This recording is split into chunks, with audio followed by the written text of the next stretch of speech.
Your Honor, actually, involved nga po si Engineer JP Mendoza, ako, at saka po si Boss Henry, at saka isa pa po naming project engineer. Sino yung isa pang engineer? Si Engineer Paul Duya po. Mr. Chair, paki-unret, baka if we can also subpoena that Engineer Paul Duya. So ordered. Your Honor. Nandito siya. Please proceed. Your Honor, approve po ba yung legislative immunity? Nag-roll na. Apo, maraming salamat po. So, basta siguraduhin mo lang, totoo lahat ang sasabihin mo. Kasi may tatanungin din ako sa iyo. Opo. So ito man na siguro yung modus mo para malaman ng committee because in aid of legislation, yan ang gusto natin malaman. Ituloy mo na lang. Ikwento mo na lahat-lahat. Yun nga po, yung project na yan, meron po kaming sharing na pag kumita po, si Boss Henry po merong 40%, ako po may 20%, si Engineer JP meron po 20%, at si Engineer Paul Duya meron din po 20%. 100 lampas na yan Order for him today bago natin i-cite for contempt. Last week pa ito, dalawang hearing na itong nagsisinungaling. Sa mga taong sa baba, lahat may kasalanan, ikaw wala. District engineer ka, hindi mo alam na may ghost project. Wala ka ring alam, lumobo yung budget mo. Hindi ba dumadaan sa lamesa mo yan na lumaki yung pondo mo? Mr. Chair, I think this person is lying, so we have to ask him to show cause why he should not be cited for contempt today. Please respond, Mr. Alcantara. Your Honor, kami naman po pag lumalabas po sa GAA, ini-implement lang po namin yung project, Your Honor. At hindi po namin alam kung saan po ng yan, Your Honor. Actually po, yung sinasabi ko po sa Ghost Project, talaga pong wala akong alam dyan. Magpapatunay naman po itong project engineer na nandito po sa tabi ko kung paano po nangyari yan. Yung pong sinasabi ng project engineer na Paul Duya, ay kasama po nila yan, Your Honor. Mr. Chair, unacceptable. And therefore, I will move, Mr. Chair, that we cite this person in contempt for lying before this committee, Mr. Chair. There is a motion to cite in contempt of the committee, Engineer Henry Alcantara. Any objection? Hearing none, you are cited for contempt. Thank you. Po, Mr. Chair, kung si JP Mendoza. Si Miss Sally Santos po, andito po. Miss Sally Santos, nung nakaraang hearing, nabanggit niyo po na ang kalakaran sa First Engineering District ay humihiram sila ng lisensya at kayo po ang isa sa nahiraman at si Wawaw. Sino po ang ibang mga kontraktor na nahiraman nyo ng lisensya? Mr. Chair, Your Honor, pwede po ba bago po akong magsalita? Pwede po bang humingi po ako ng protection? Say again, Ms. Santos. Bago po magsalita, pwede po ba akong makahingi po ng protection? In your requesting for legislative immunity or protection, you want to yes, remain here para under the protective custody of the Senate, of the committee? Is that what you're asking, ho? Basta po protection po kasi natatakot. Anong klaseng protection? Physical, legal, anong klase po? Ay, Your Honor, pwede po ba magpaalam po muna ako sa abogado? Go ahead, go ahead. Po. Yes, ma'am. You discuss yung protection. Senate protection po, Your Honor. Mr. Chair? Senate protection meaning physical protection. Opo, So, Your Honor. Gusto niyo pong sa mailalim ng protective custody ng Senado? Opo, Your Honor. Bago namin po i-grant yun, ipapaliwanag ko po sa inyo, kailangan po lahat ng isasalaysay ninyo, pawang katotohanan lamang. I understand you, nagsabit na po kayo ng affidavit, di ba? Yes, Your Honor. At pinarnis na natin sa mga members ng committee. Yes, Your Honor. Hindi, i-distribute para meron kayong guide mamaya paano siya tanungin. So nagkakaintindihan po tayo na mawawala yung inyong proteksyon kapag kayo nagsinungaling. Ano? Yes, Your Honor. Sige po. Any objection? Mr. Chair, Let's rule muna. No objection. So ruled na you're granted your physical protection. Yun lang po ang kailangan ninyo. Yes, Your Honor. Sige po. Senator JB. Sige po, Ma'am Sally, pakisalaysay na lang po yung ituloy natin ang inyong yung modus, yung pagkakaalam nyo dahil notorious itong first, Mr. Chair, yung first engineering district sa Bulacan. Ang kausap nyo, ang sabi nyo noon, pag sa aking pagkakaalala, si Engineer Bryce Hernandez at si Engineer JP Mendoza. Tama ho ba? Yes, Your Honor. Si Engineer Alcantara, hindi nyo po nakausap? Hindi po.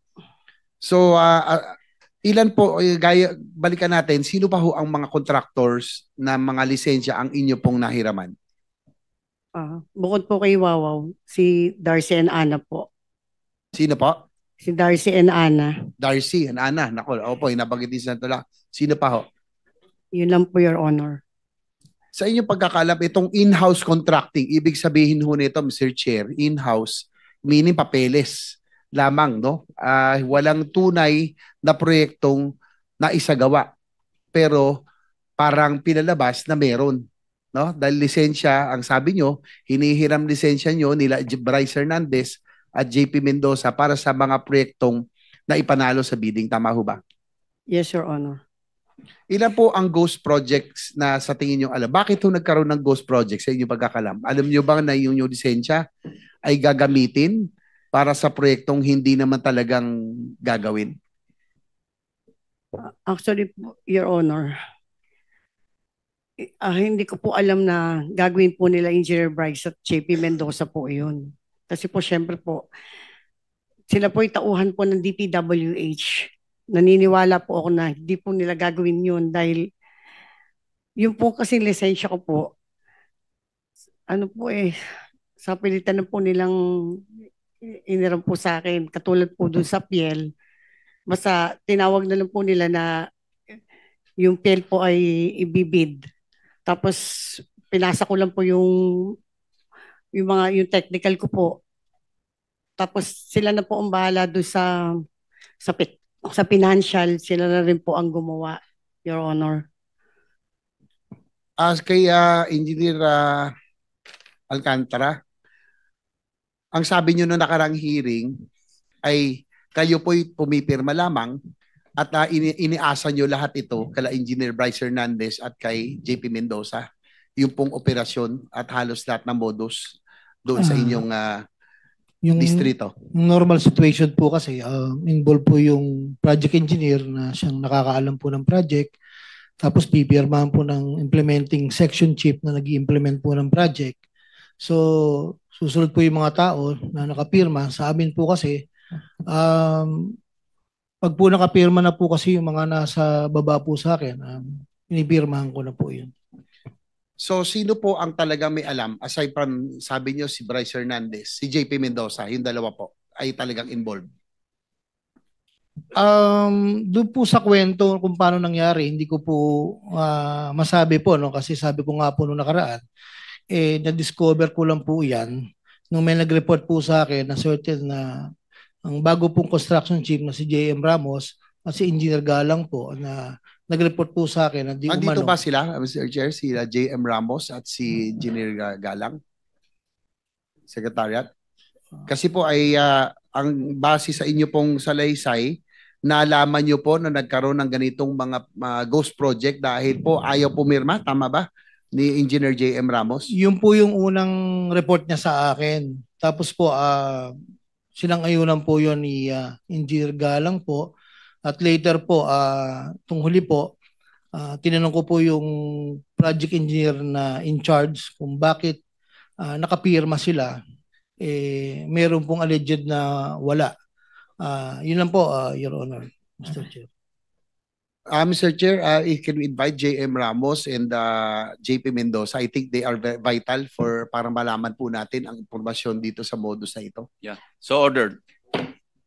Engineer Bryce. Mr. Chairman, I'm sorry. Is that an invitation or are we issuing show cause or Actually, subpoena because yes, invitation lang po ang binigay natin for this hearing. So we will issue a subpoena already. invitation lang po in this particular hearing. Yes. Despite the fact, Mr. Chairman, just to put on record that this person, JP Mendoza was the one who dragged this representation's name in a Yes, as I said, invitation lang for Yes. this hearing, so mag-i-issue tayo ng subpoena. Thank you, Mr. Thank you. Chairman. Please proceed, Senator JB.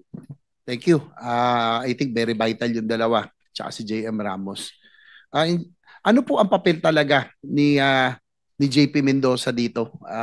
Engineer Bryce, kayo ba ang dalawang magkatuwang dito at kumbaga magkasama dito sa pagsasagawa nito mga proyektong Ghost o kaya substandard? Your Honor, pwede rin po ba ako humingi ng legislative immunity? As a chairman, Yeah, I leave it to the members. Shall we? Anyway, there are conditions, ano? At maliwanag yung condition. basta kung sasabihin mo yung lahat ng katotohanan, Lahat, wala gaya kang ng tatago. sabi ni Senator ng ating chair, basta po ay nalaman, natuklasan na kayo ay nagsinungaling, babawiin po yung legislative immunity na ibibigay siya at protection. Mr. Chair, pwede ko bang tanungin muna si Bryce, bakit sa House hindi ka humingi ng legislative immunity? Bakit dito humihingi ka? Your Honor, ngayon ko lang din po nalaman na meron po palang ganun na pwedeng gamitin. Pasensya na po kayo. Okay, that's clear. Senator JB. Engineer Bryce, sige, tuloy nyo. Ano po ang naging papel ni JP Mendoza dito? Siya ba ang arkitekto? Isa sa mga arkitekto na modus? Your Honor, actually, involved nga po si Engineer JP Mendoza, ako, at saka po si Boss Henry, at saka isa pa po naming project engineer. Sino yung isa pang engineer? Si Engineer Paul Duya po. Mr. Chair, baka if we can also subpoena that Engineer Paul Duya. So ordered. Your Honor, Nandito siya. Please proceed. Your Honor, approve po ba yung legislative immunity? Nag-roll na. Apo, maraming salamat po. So, basta siguraduhin mo lang, totoo lahat ang sasabihin mo. Kasi may tatanungin din ako sa iyo. Opo. Sige, ito man na siguro yung modus mo para malaman ng committee because in aid of legislation, yan ang gusto natin malaman. Ituloy mo na lang. Ikwento mo na lahat-lahat. Yan nga po, yung project na yan, meron po kaming sharing na pag kumita po, si Boss Henry po merong 40%, ako po may 20%. Si Engineer JP meron po 20% at si Engineer Paul Duya meron din po 20%. 100, lampas na yan Ano yon sa portion nyo lang? Yung sharing po kung magkano po lahat, yun po parang meron pong certain percentage kung magkano po yun naging kita, yun po yung hatian. Pasensya na po, hindi ko lang po naliwanag ng maayos. Pero, tanong ko, Engineer Bryce, bakit nyo naisip yung Ghost? Kasi alam mo, minsan, matatanggap pa natin kung may konting pakinabang pero gagawin nyo yung proyekto eh. Ito wala talaga. Paano nyo naisip? Bakit ba? Ano rason? Tumaas ba tara? O tumaas ang cost? Bakit hindi nyo ginawa yung mga proyekto? Isa na nga rin pong isa na rin pong kasagutan yung tumaas po ang tara. Ano po yung tarang nyo? Kanino napupunta? Sa proponent daw po, sabi ni Boss.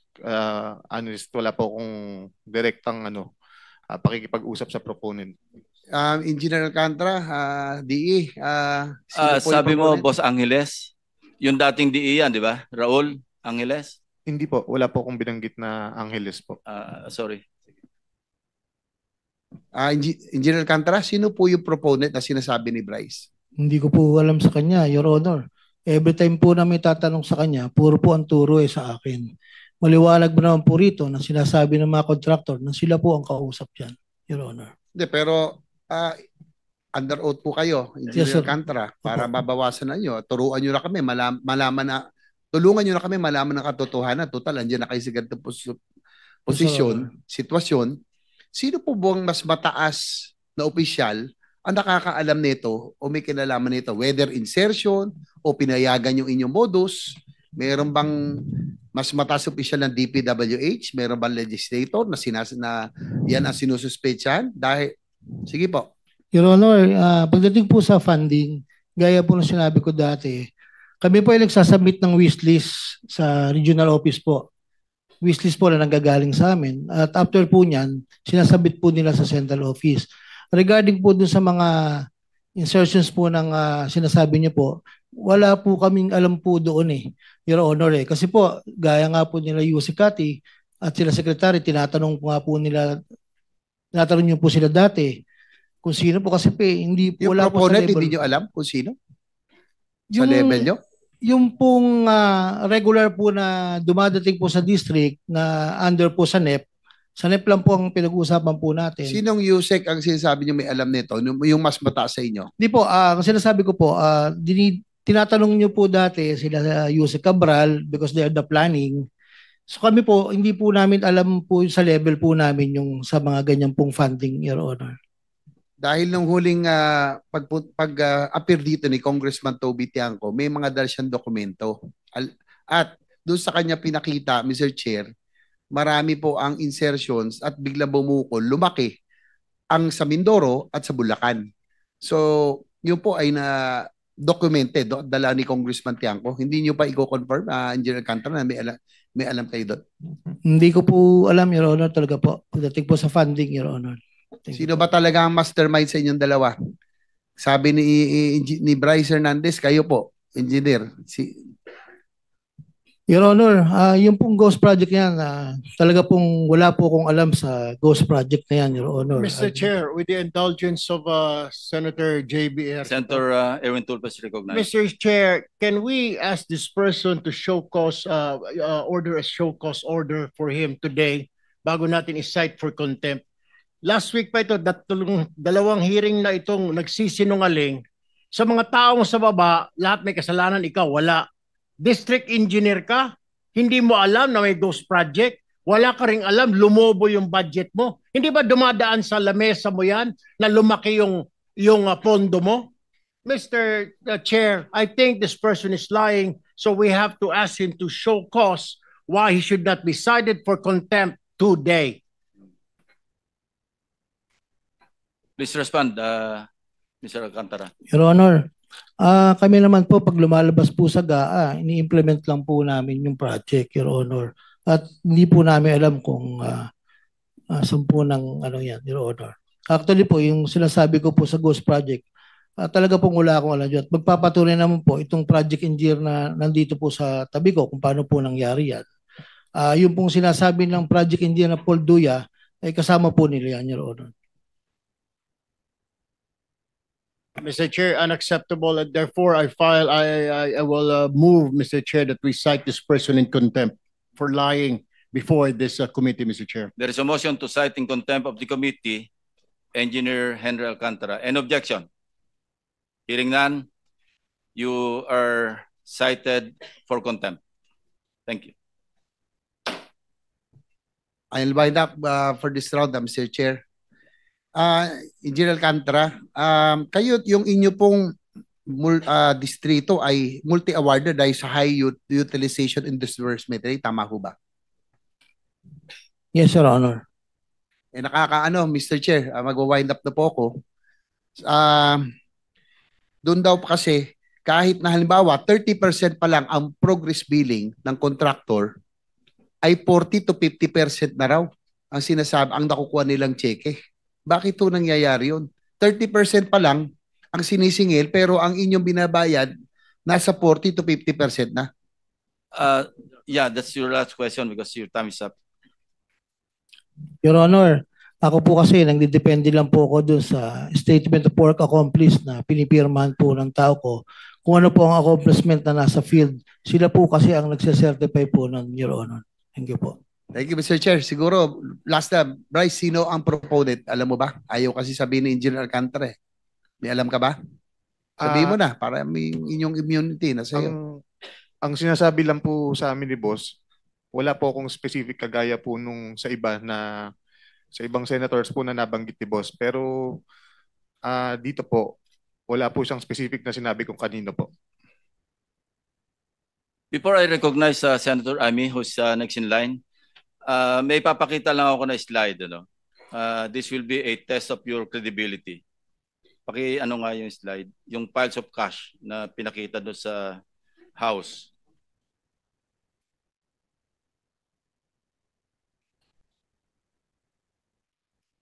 Hindi yan. Yan. Kindly narrate to this committee, anong ibig sabihin nito? Nasabi mo na ito sa House, pero I want to be clarified. Sinabi mo itong nasa kaliwa, 2022 or 2023, no? Yung pangalawa, sabi mo a couple of years ago. Accurate ba yan? Totoo ba yan or recently lang yan? Matagal na po yan. Yung tama po yun, mga nasa 2022 to 2023 po yan, Your Honor. Ito ring nasa kanan, 2023 rin ito. Yung sa tambayan.